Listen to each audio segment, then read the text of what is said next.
हरे हरे हरे कृष्ण हरे हरे এবার আমরা দ্বিতীয় অধ্যায় পাঠ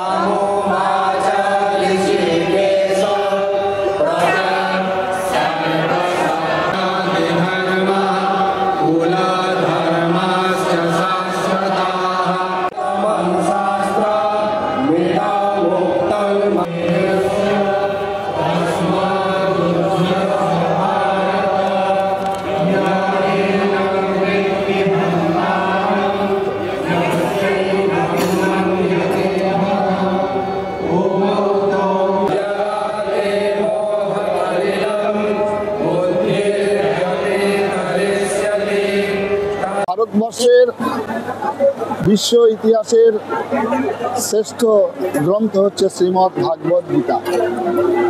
জাতি, ধর্ম, বর্ণ, রাজনৈতিক জলমত নির্বিশেষে সীমারেখাকে অতিক্রম করে এই গীতা সারা পৃথিবীতে সমস্ত ভাষায় ট্রান্সলেট হয়েছে। সমস্ত ভাষা মানুষের কল্যাণে নিয়োজিত শ্রীমদ্ ভাগবত গীতা।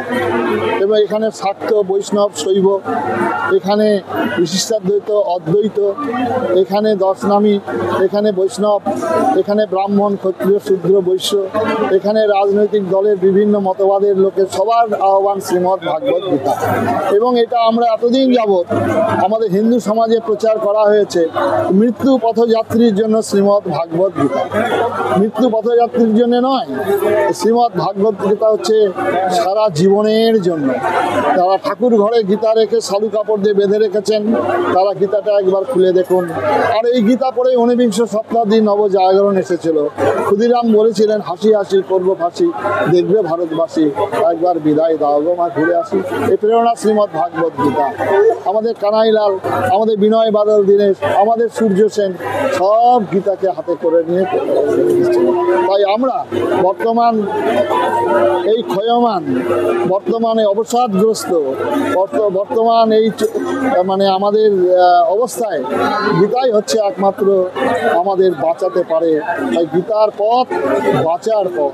গীতা আন্দোলন ভারতবর্ষে হিন্দুত্বের আন্দোলন, ধর্মের আন্দোলনের সঙ্গে যুক্ত হবে, সেই উদ্দেশ্য নিয়ে আমরা এই ব্রিগেড ধর্মসভার আয়োজন করেছিলাম। লক্ষকণ্ঠে গীতা পাঠ। আর সেই লক্ষকণ্ঠে গীতা পাঠ ছাড়িয়ে 1,37,000-এ পরিপূর্ণ হয়েছে। আমরা ধন্যবাদ আমাদের সঙ্গে যারা মিডিয়া, আমাদের সঙ্গে যারা আছেন সবাইকে অশেষ ধন্যবাদ।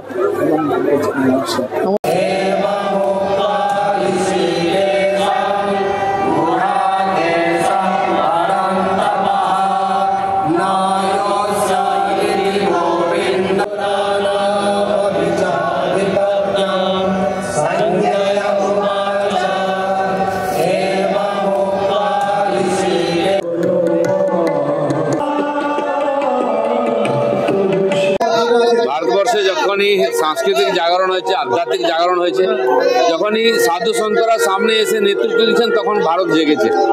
আজকে দেখুন, এক ডাকে আজকে লক্ষাধিক লোক এখানে পৌঁছে গেছে নিজের খরচায়। যেন পশ্চিমবাংলা থেকে রামকৃষ্ণ, রামমোহন, বিবেকানন্দ, অরবিন্দের মতো মহাপুরুষরা সাংস্কৃতিক জাগরণ করেছিলেন বলে এত বড় স্বাধীনতা জাগরণ হয়েছিল। সেই জাগরণের অপেক্ষায় সমাজ ছিল। আজকে সাধুরা ডাক দিয়েছেন, সবাই এসছেন। ভারতের শঙ্করাচার্য এসছেন, পুরী থেকে দৈতাপতি এসছেন। এই যে বিশাল লক্ষাধিক জনসংখ্যা, সামূহিক গীতা পাঠের পরে সামাজিক, ধার্মিক, প্রাকৃতিক, রাজনৈতিক সব পরিবর্তন হবে।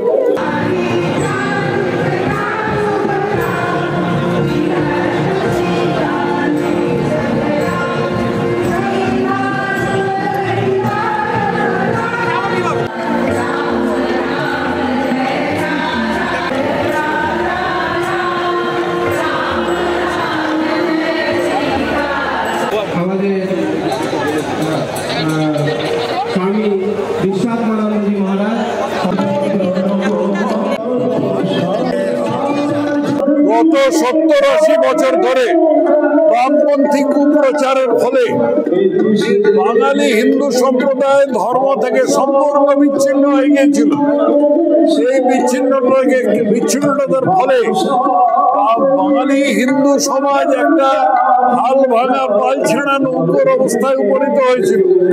সেখান থেকে যথাস্থানে ফিরিয়ে আনবার জন্য এই গীতা লক্ষ্যখণ্ডে গীতা পাঠ একটি অত্যন্ত সময়োচিত পদক্ষেপ।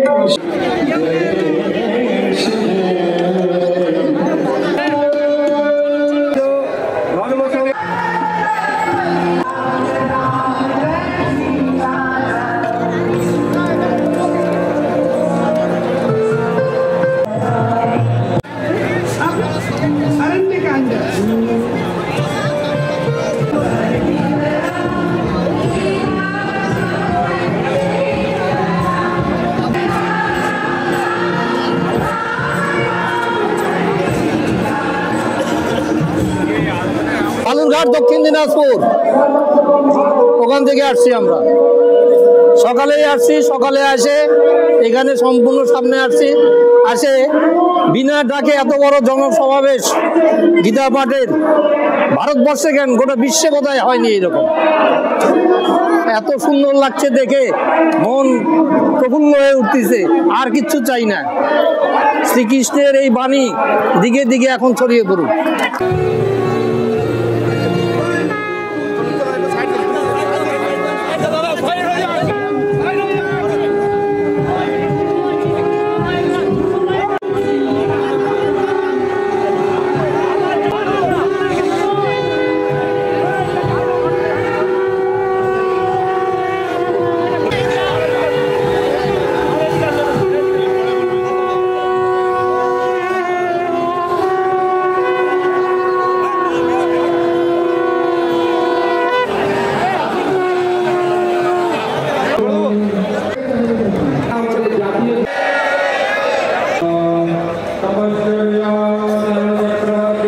तरंग है कि प्राप्त होगा, जो प्राप्त होगा।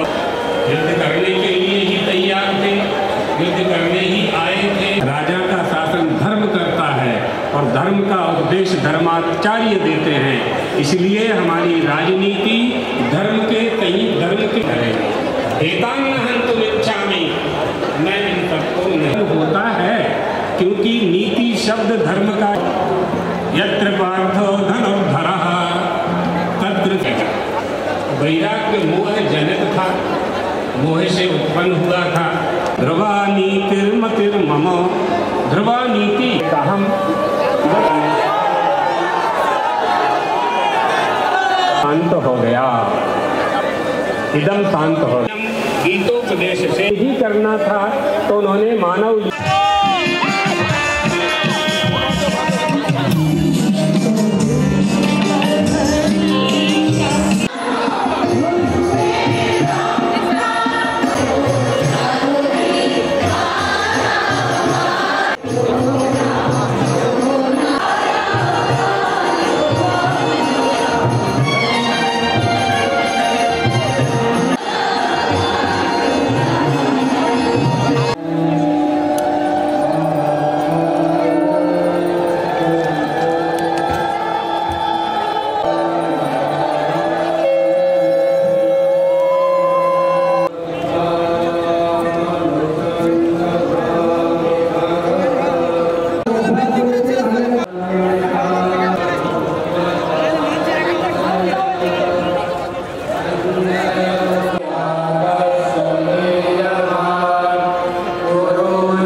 ব্রিগেডে ঐতিহাসিক ঘটনা ঘটলো। বাংলার যে ঐতিহ্য, বাংলার যে সংস্কৃতি, তা বহুদিন ধরে চাপা পড়েছিল। এই ব্রিগেডে শুধুমাত্র রাজনৈতিক সমাবেশ হতো।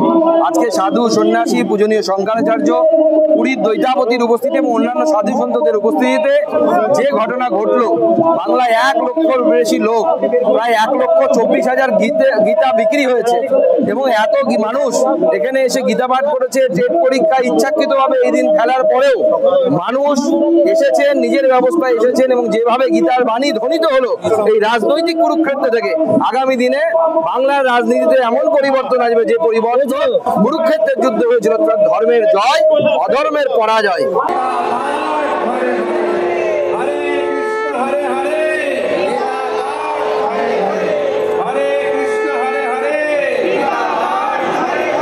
এবার আমরা দ্বিতীয় অধ্যায় পাঠ শুরু করব। দ্বিতীয় অধ্যায় সাংখ্যযোগ।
संगस्तेषो भजायते संगा संजायते काम कामात् ध्वंसात् बुद्धिनाशात् प्रणश्यति रागद्वेषो वियुक्तैस्तु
কলকাতাতে লক্ষ্যখণ্ডে গীতাপাঠ হচ্ছে, সেই রকমই আমার বিধানসভাতে বিভিন্ন গ্রামে এক জায়গাতে বসে গ্রামের মানুষদেরকে নিয়ে গীতাপাঠ হচ্ছে। এবং আপনারা গ্রামের যে গিয়ে যদি আপনারা দেখেন, আমাদের যে হিন্দুদের যে দেবদেবীর যে মন্দির, আপনার হনুমান মন্দির থেকে শুরু করে রাম মন্দির অনেক জায়গাতে হয়েছে, অনেক প্রচুর জায়গাতে আপনারা দেখতে পাবেন।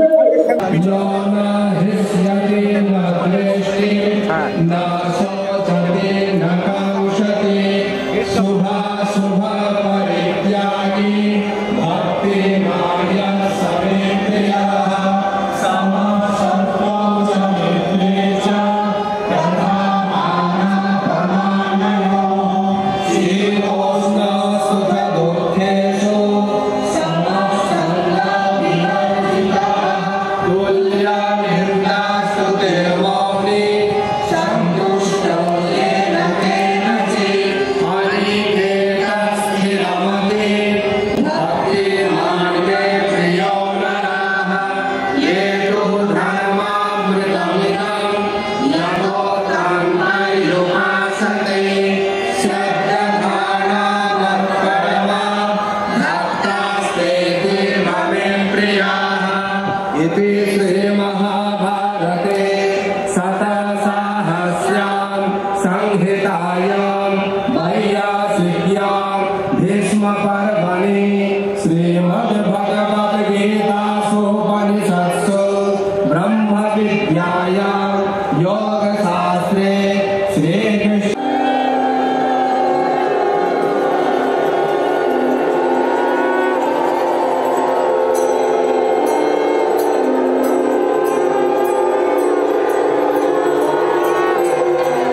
37,000 সনাতনী হিন্দুরা আজকে এই মুহূর্তে ব্রিগেডে রয়েছে। গিনিস বুক অফ ওয়ার্ল্ড রেকর্ডে নাম উঠলো এবং আমার মনে হয় এটা একটা ঐতিহাসিক দিন, যে পশ্চিমবঙ্গ এবং সারা পৃথিবীর সনাতনী হিন্দুরা এটা মনে রাখবে। রাত্রে পৌঁছে গেছেন, পায়ে হেঁটে খালি পায়ে গীতা পাঠ শুনতে আসছে, সব খালি পায়ে এসেছে, জানেন এই ঠান্ডার মধ্যে খালি পায়ে এসেছেন, গীতা পাঠ শুনতে আসছে, কত ভক্তি তাদের।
নমস্কার।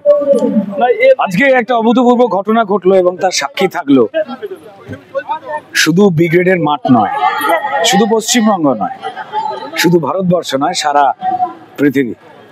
লক্ষ কণ্ঠে গীতা পাঠ। যারা সত্যের পথে চলতে চান তাদের কাছে ভগবান শ্রীকৃষ্ণের যে বাণী, যে কথা, বা যে আদেশ, বা যে ভালোবাসা, বা যে সতর্ক বাণী, তা সারা পৃথিবীতে সমস্ত মানুষকে জীবনের বিভিন্ন ক্ষেত্রে তারা কেউ অস্বীকার করতে পারেন না। শ্রীকৃষ্ণের বাণী দেশ, কাল, সীমানা সবটাই ছাড়িয়ে তা শাশ্বত, তা চিরকালীন। যতদিন এই পৃথিবী, সূর্য, ব্রহ্মাণ্ড যতদিন রয়েছে ততদিন সারা পৃথিবীতে এর থেকে বড় বাণী, জীবনকে চিনিয়ে দেওয়া, জীবনের সব কটা ক্ষেত্র, সেটা সংসার থেকে, বন্ধুত্ব থেকে, শত্রুতা থেকে, ভ্রাতৃত্ব থেকে, রাজনীতি থেকে, সমাজনীতি থেকে, অর্থনীতি থেকে, মন থেকে শুরু করে আধ্যাত্ম, সব জায়গাতেই বিস্তার রয়েছে। আর এই বিস্তারের মধ্যে রয়েছে, এই গীতা পাঠের মধ্যে শুধুমাত্র নিজের ভালো থাকা নয়, জগতের ভালো থাকা। যদি কেউ লড়াই করতে গিয়ে মাথা ঝুঁকিয়ে ফেলে, তাকে আবার টান করে সাহস দিয়ে সোজা করে দাঁড়ায় শ্রীকৃষ্ণের এই বাণী। তাই শ্রীকৃষ্ণ, ভগবান শ্রীকৃষ্ণ শুধু আমাদের নয়, এই জগতের সবার। আমার মনে হয় সূচনা হলো এখান থেকেই। এই স্রোত, এই জনজোয়ার, এই ভালোবাসা, এই দায়িত্ববোধ, এই গীতা পাঠ তা সঞ্চারিত হবে শুধুমাত্র ব্রিগেডের ময়দানে নয়, একত্র গীতা পাঠের জন্য এই ভাইব্রেশন ছড়াবে পশ্চিমবঙ্গের গ্রামে গ্রামে, শহরে শহরে, গলিতে গলিতে, ভারতবর্ষের সর্বত্র। সবাই ভালো থাকবেন। জয় শ্রীকৃষ্ণ।